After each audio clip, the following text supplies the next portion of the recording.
जाजपुर जिला व्यासनगर महाविद्यालय इंग्राजी विभाग अध्यापक दिलीप कुमार राउतंकर उद्घातन परलोक हो जाइछि। से किछि दिन हेब भुवनेश्वर स्थित एम्स हस्पिटाल रे चिकित्सित होइतिले। मृत्यु बेलकु ताकू 55 वर्ष होइतिला।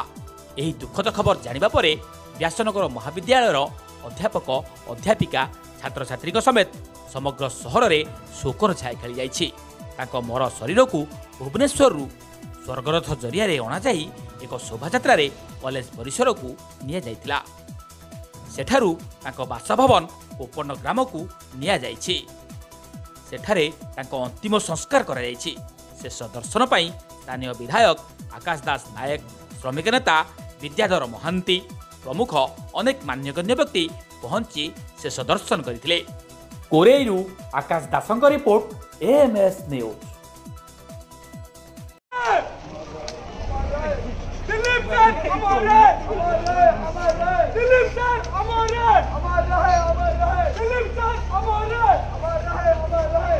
सेठी आपण परिचयटा देबे।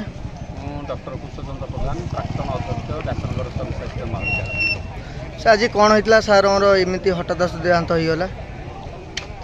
आमर इंग्राजी विभाग मुख्य वर्तमान प्रोफेसर दिलीप कुमार राउत आज महाप्राण। इंग्राजी विभाग मुख्य कार्य विभाग महाविद्यालय समस्त विभिन्न कार्य ओतप्रोत भाव जड़ित कर महाविद्यालय सर्वांगीन उन्नति दिगरे से सब बेले ब्रती था। आज उद्घात मृत्युवरण होती यहाँ हूँ गोटे विराट क्षति, अपूरणीय क्षति असूक्ति हम ना महाविद्यालय व्यासनगर संस्थान महाविद्यालय आम अंचल प्रति गोटे अपूरणीय क्षति।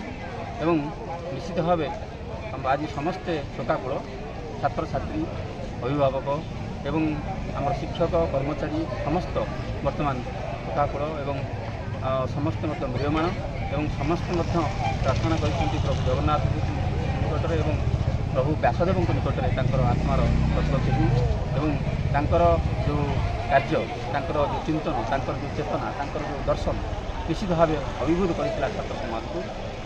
आगामी दिन में निश्चित भाव आदर्श को निश्चित भाव समस्ते मन रखिए एवं छात्र समाज विशेषकर छात्र समाज निश्चित भाव आदर्श को पुंजी कर आगामी दिन में निजर कार्यकलाप में लगेबे।